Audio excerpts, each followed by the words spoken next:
Have you ever walked into somebody's bedroom, maybe a little kid, and you can't see the floor because there's stuff everywhere and it's so dirty? That is how Earth will end up looking if we don't stop just throwing trash everywhere like it magically disappears.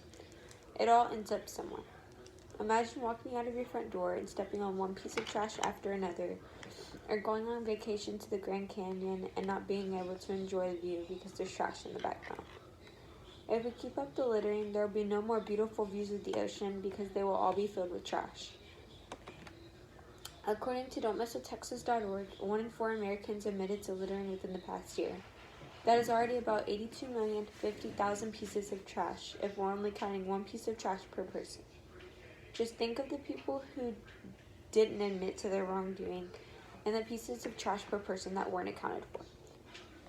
Littering is killing wildlife, marine life, and just the earth in general, and most people just turn their head to it like it isn't a problem. Every day, pieces of trash are dropped on the floor or thrown out of the window of a car, and nobody thinks twice about it. Organizations like Ocean Conservancy dedicate their lives to clean up the oceans and save marine life to eventually save the earth. However, there is only so much they can do.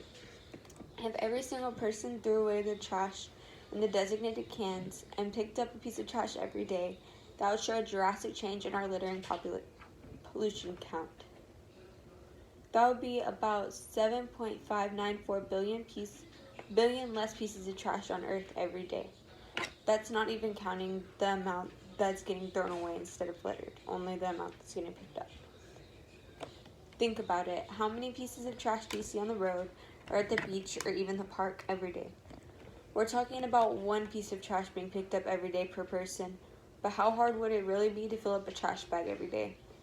The Great Pacific Garbage Patch floats on top of the ocean in between Hawaii and California and looks like a literal trash island. That is how the entire Pacific Ocean plus more will end up looking if the garbage patch keeps growing.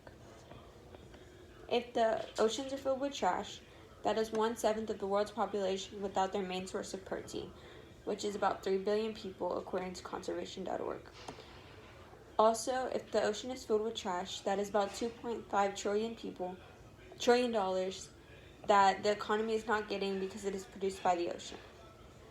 Trust me, I understand that not a lot of people want to work with trash. However, in the United States, we do have a shortage of garbage service workers, and that is part of the problem, especially during a pandemic. If you don't mind getting your hands dirty, maybe that would be a job for you if your job search. Every day you would have the satisfaction of helping the earth. Also, they get government job benefits such as health